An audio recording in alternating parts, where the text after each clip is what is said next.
Coach, I think it's really difficult, and I tried to express to them at halftime and after the game how, I was really proud of the fact that, okay, you're playing a Division I team, a team that, day in and day out when they play are going up against big, physical, strong kids, lacrosse players that play at a high level, and you took care of business right away. You put up, at halftime it was 9-2, at the end of the game it's 16-6, arguably could have played even better, and so I tried to explain to them and express that, look, I'm very proud of what you guys are able to do, but there's another level that we could have been at today, right?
I think we just kind of got ahead of ourselves and just kind of lost focus of the game, being up by that much, and we kind of felt like we just had it under control whenever we wanted to, and they started slowing it down, and we kind of lost focus. So it just reminds us that we all need to, like, no matter what the scores of the game and who we're playing, what caliber team, it doesn't matter, that we just need to stay focused the whole time and keep playing just sound, like, just lacrosse and just how we've practiced, and just play the same time every shift.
That's exactly what I did. That game did. It was like, coach was really getting on us about teamwork and play as a team. I mean, if you look back at the footage, I mean, a bunch of our guys were just like kind of being selfish and either going for their own assists, going for their own stats, which, you know, is fine. It's like, it's one of those games where like we can afford that, but that's like, coach does not want that. In the playoffs, we have to work as a team. We have to be a team. We have to be happy for one another. I mean, some guys have to step up, and some guys definitely have to like let that happen. But other than that, I think the teamwork is definitely what we learned from that game, and what we have to start talking about and looking forward to going into the playoffs.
Really see that game as too much of a success. You know, like we see it as like it doesn't hurt the record at all, but it definitely wasn't our greatest game. We know games like that won't be able to bring us farther into the playoffs as we want.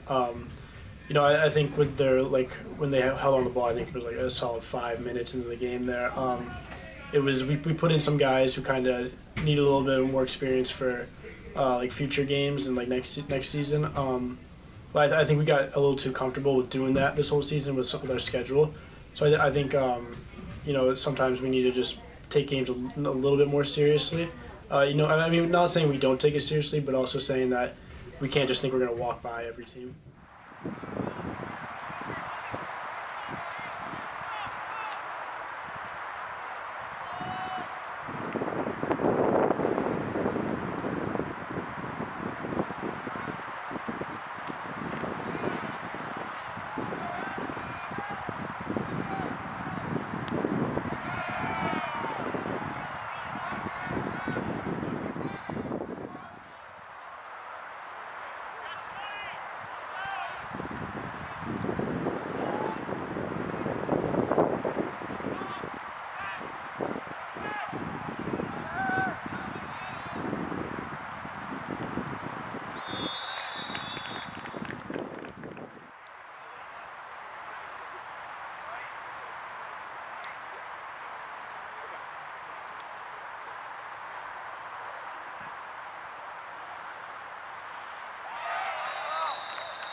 That's one of those games that is definitely going to be good for us to go back and watch on film. There was a lot of selfishness in that game, I'd say, and just overall like laziness, both from the offense and defense. It didn't seem like there was a whole lot of like effort in that game, really. Granted, there was, like, we took care of business, but like at the same time, we could have not allowed them to score 6. We probably could have scored more than 16, and the game probably could have been won by a wider margin.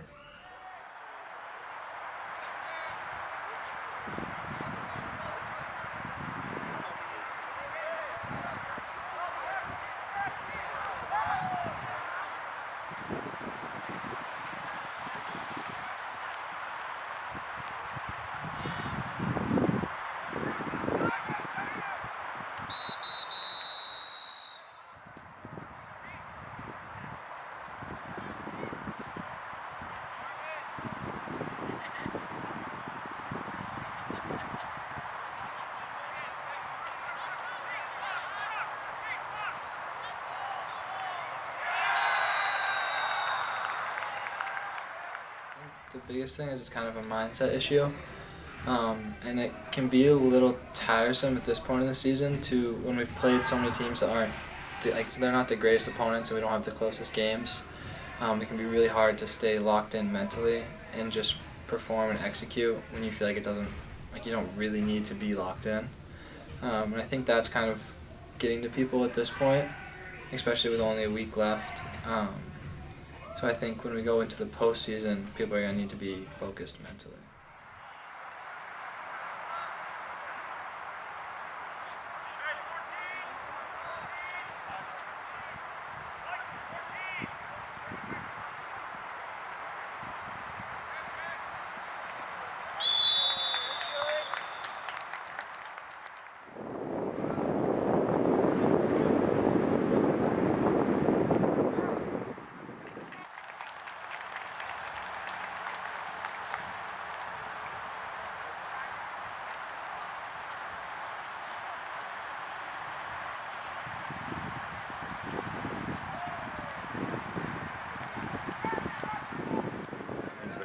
That you did just because the other team allowed you to do it, that won't be there when we come playoff time. And we need, over the next couple of weeks, that's the big charge. We got to tighten those things up.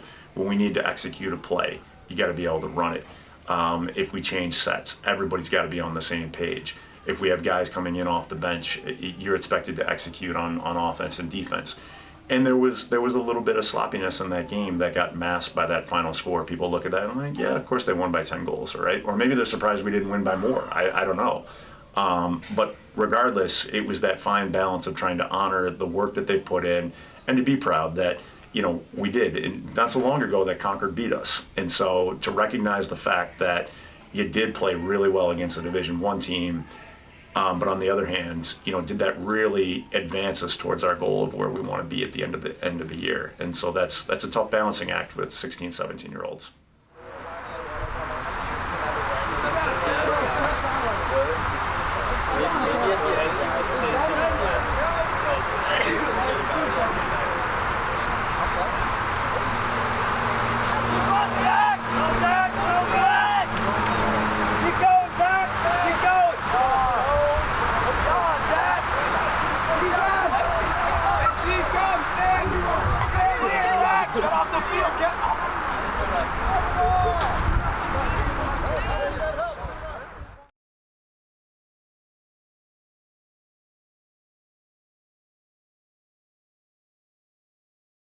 It really does. Like I think back to, I was thinking about it the other day as we were putting it together. Like I can't believe that it just feels like we were in Syracuse like yesterday, right? And part of it is it's a little bit sad knowing that you've only got a few weeks left together, but we're gonna make the most of it. It's kind of weird because it just feels like last week it was like our first time doing these interviews, so it just kind of like went really fast and it just feels like we fast forwarded all the way to the end of the season already. So it's definitely snuck up on me, but yeah, I think by now I'm ready for playoffs. None of us can really believe it.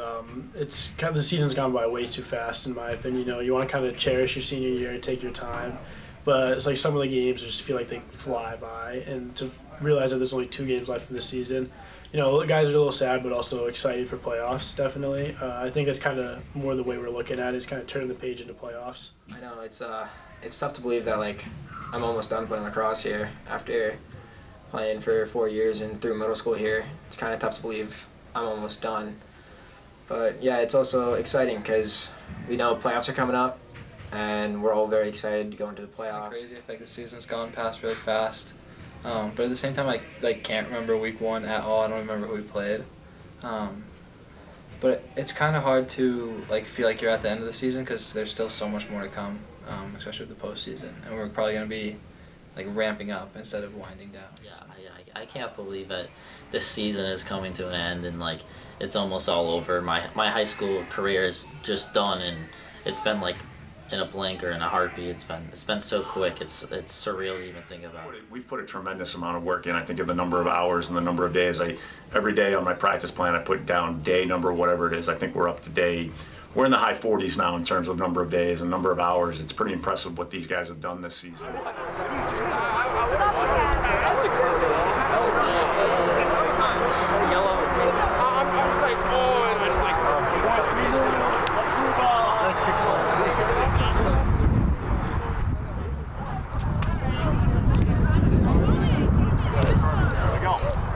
I probably won't realize that until probably after the whole game, or just when I go home or something like that, because I don't think I'll be thinking that. Just it's so hard to think that I'll never have another home game here, and that I'll never be a senior in high school playing at home again. So it's gonna be weird to I don't know, feel like that. But yeah, I don't think till after. I think definitely doing it after helps a lot. I think it'll definitely hit me after when coach is giving his speech, and then one of my underclassmen gives a speech about each of the seniors. So I think during that time, being with family and the team, it'll definitely settle in a little bit more. But it'll always be in the back of our minds, definitely during the game. It won't hit me till we actually have my last one and the buzzer goes off. Other than that, it's it still feels like I have so much more left, and that I'll be back next season, and it won't hit me until I'm truly done. Because I've had this in hockey. We had a tough first round exit, and it didn't really hit me till in the locker room after that game that I was done with this team. And it is sad, but also nice to know we're moving Not on. really thinking about it's my last home game and stuff like that, because I'm more concerned about the playoffs and making it to that A little final bit game. will be tomorrow. I think a little bit will be, actually the last one. Because I think in playoffs, the better seed gets the home field advantage.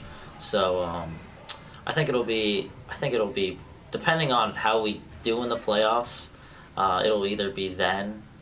I think it'll probably be probably in the playoffs. Again, we've been incredibly spoiled over the last, decade or more. And I think for me, this has been an evolving thing, how we celebrate senior night. We used to not really do one because I always felt like the culmination was at the end of the season. We would always honor our seniors at the banquet that we would hold at the end of the season. Just to me, it's just another game. We're building towards the playoffs, and I don't know how that's going to come off on a video here, but it's not a sense of arrogance or entitlement or anything like that. It's no we're building towards every year. We want to be in the playoffs. We want to go as deep as we can, and to sort of pick the last in quotes regular season home game always felt weird for me. I know it is a nice opportunity for kids to get together with their parents and for us to celebrate what these seniors done. They've done an incredible amount for our program. But I think that's why maybe these guys, to them, it's not as big a deal, because we know this is not our last game. We're going to continue on. We have the playoffs to look forward to, and we do a nice celebration at the end of the season where including the other kids, get recognized. So in that respect, I think it's nice that seniors get their moment, their special day today. But that's sort of how it's evolved for us over the years. Tonight, we have a very special group of 6 seniors here. After losing their freshman year to COVID, this team's gone 30-8 with a Final Four berth in 2021, championship game berth in 2022, and they're currently 15-1, good enough for second overall in the division, bringing their career winning total to 45 games. They helped us to reach 200 wins as a program, and they've got a chance for over 250 before graduating. This class, though, it can't be measured by statistics alone. They've had an incredibly positive influence over the past 3 years when we've needed it. We needed to rebuild that culture of winning and also helping our other underclassmen learn the game. They've helped build chemistry, and we thank them for all the leadership that they've provided during their time here. Defender enlisting in the armed forces, specializing in the infantry, a 3-year varsity member, accompanied by his parents, Candace and Preston. Number 26, Jared Moulton. Attending Merrimack College, majoring in business, a 2-year varsity member, accompanied by his parents, Allison and Dave. Number 3, Tate Flint.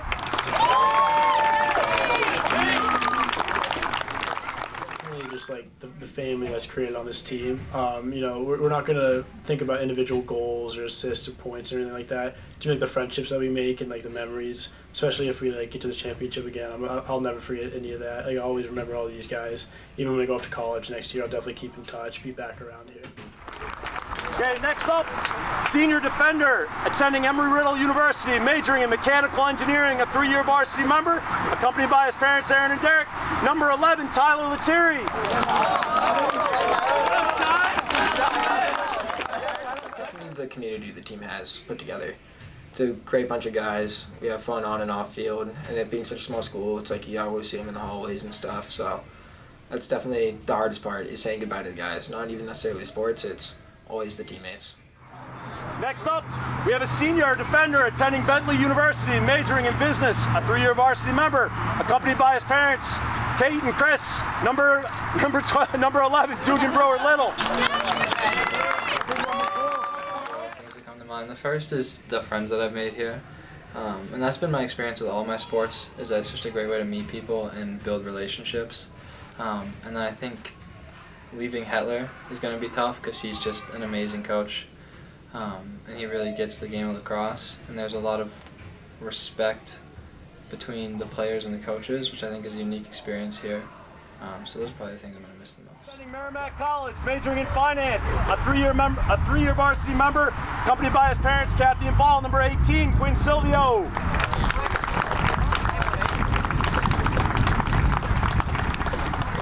My biggest takeaway would be just the feel of having a community and all having like one common goal and just being able to support each other through that, and that we all want the best for each other. So I like that feel of just everyone's trying to level up their own game, and we all have our own personal goals that we're all working with each other. So I like that feel of kind of just with outside of the school we have our own separate kind of family in the lacrosse team, and it's nice to have that. Senior midfielder attending Ithaca College, majoring in business, a 2-year varsity member, accompanied by his parents, Cami and John. Number 24, Ethan Flanagan.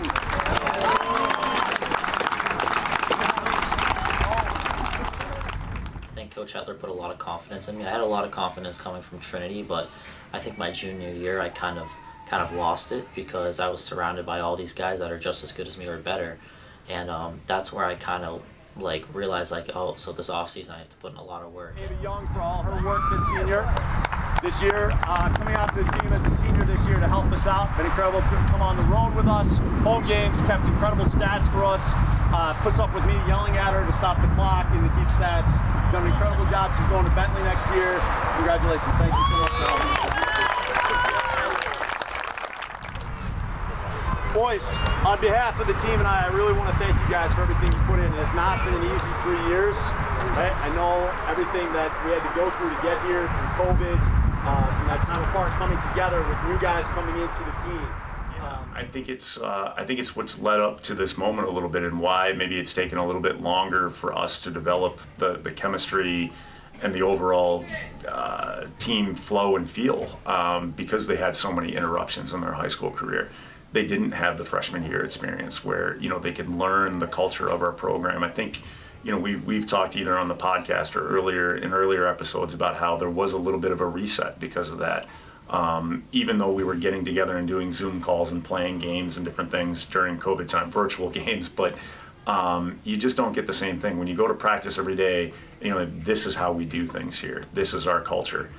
That wasn't passed on, and that had to be retaught, and it took some time for that. Luckily, I did have a group in 2021 of seniors that had experienced some of that. So, guys like Tyler Lettieri and Dugan and Quinn, they did get to experience some of that and have helped to do that. But like you said, we had some guys come into the program that were new, last year was a building year, and now I think we're seeing the fruits of that labor come through for that, and that's why it's taken so long to get to this point, because they did have so many interruptions, and they had to come together. They had, we had some new guys come in, and they had to learn to play together.